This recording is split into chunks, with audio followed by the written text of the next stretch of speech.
আধারে ঘুরে বেড়াতেছেন। আমিরুল মুমিনিন নেতা কারে বলে দেখেন, রাতের আধারে ঘুরে বেড়াচ্ছেন, কোথায় কি হয় না হয়। মরুভূমির ভিতরে একটা তাঁবুর মধ্যে আলো জ্বলে, কাছে যে বাচ্চাদের কান্না শুনতে পেলেন, গিয়ে দেখছেন মা কি যেন রান্না করে আর বাচ্চারা কাঁদতেছে গভীর রাত্রে। আমিরুল মুমিনিন বলে, মেয়ে এলো, তুমি তো বড় নিষ্ঠুর, এত রাতে রান্না করো কেন? সকাল সকাল রাঁধতে পারো নাই কেন? সন্ধ্যার সময় খাওয়াই দিতে, বাচ্চাগুলি কাঁদতো না। মহিলা বলতেছে, পথিক তুমি কি? তোমার তো আমি চিনি না। আমি এই বাচ্চাগুলি, আমরা কিন্তু মদিনার লোক নই, আমরা মদিনার বাইরের লোক, এই দেশের লোক নাই, বাইরের থেকে এসেছি। মদিনার সরকারের কাছে কিছু পাবো, সাহায্য নেওয়ার জন্য এসেছি, কিন্তু মদিনার খলিফার কাছে এখনো যেতে পারি নাই। আমরা আজকে 3-4 দিন না খাওয়া রয়েছি, ক্ষুধার জ্বালায় বাচ্চারা কান্দে। আমি হাড়িতে কোনো খানা রান্না করি না, বাচ্চাদেরকে সান্ত্বনা দেওয়ার জন্য হাড়ির ভিতরে পানি আর পাথর দিয়ে নাড়াচাড়া করতেছি। আমিরুল মুমিনিন তার পায়ের তলা থেকে যেন মাটি খসে যাচ্ছে, ভয় হয়ে গেল, আল্লাহর ভয় তারই হয়ে গেল তার ভিতরে। বললেন, মা একটু অপেক্ষা করো, দেখি কিছু করতে পারি নাকি। দৌড়ে চলে গেলেন বাড়ি। বৃদ্ধ আসলামকে ডেকে বললেন, বাইতুল মালের দরজা খোলো, বস্তা নিয়ে আসো, আটা ঢুকাও, পেঁয়াজ ঢুকাও, রসুন ঢুকাও, তরি তরকারি ঢুকাও। ঢুকানো হয়ে গেল, বস্তা মুখ বান্ধ।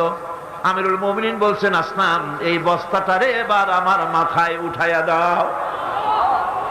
হযরত আসলাম বলেন, হুজুর এই বস্তা বহন করার জন্য আমি খাদিম তো হাজির আছি, আপনি নেবেন কেন?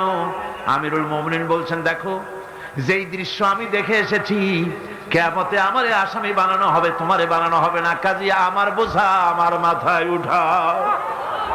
আটার বস্তা মাথায় নিয়ে অর্ধেকটা পৃথিবীর প্রেসিডেন্ট আমিরুল মুমিনিন দৌড়াচ্ছেন। মরুভূমির ভিতরে তাঁবুর ভিতরে ঢুকে বস্তা খুলে দিয়ে আটা বের করে দিলেন, রান্না করো। তরকারি নিজে কুটে সাহায্য করলেন, রান্না বান্না হয়ে গেল। এবার হযরত ওমর বাচ্চা দুইটাকে দুই উরুর উপরে নিয়ে রুটি ছিঁড়ে তরকারি মাখায়া খাওয়াতে লাগলেন, আর বললেন, মা তুমি খাও। মহিলা খাচ্ছে। হঠাৎ করে মহিলার চোখ পড়েছে এই পথিকের দিকে, এই আগন্তুকের দিকে। তাকায় দেখে লোকটির চোখের পানি দাঁড়িয়ে ভিজে ভিজে পড়ছে। মহিলা বলতেছে, ও পথিক তুমি কে? তোমার তো আমি চিনি না, তবে আমার মন বলে, তোমার ব্যবহার দেখে আমার মন বলে এই মদিনার সরকার আমিরুল মুমিনিন খলিফাতুল মুসলিমিন ওমর না হইয়া তোমার মতো মানুষ হলে বোধহয় ভালো হতো। হযরত ওমর নিজের পরিচয় দিয়ে নিজের বাহবা নিতে চাইলেন না। তিনি বললেন, মা তুমি আগামী কাল খলিফার দরবারে যাবে, সেখানে আমাকে তুমি দেখতে পাবে। পরের দিন মহিলা কষ্ট করে যখন দরবারে চলে গেছেন, যে দেখেন কি সর্বনাশ, রাত্রিবেলায় যিনি বোঝা বহন করে নিয়েছিলেন তিনিই তো খলিফা। মহিলা কাছে গিয়ে করজোড়ে দাঁড়ায় বলেন, আমিরুল মুমিনিন রাতে আপনি আমার জন্য কষ্ট করেছেন, আমি বিরুদ্ধভাবে আপনার কাছে মাপ চাই, আমারে মাফ করে দেন। হযরত ওমর বলেন, মাপ?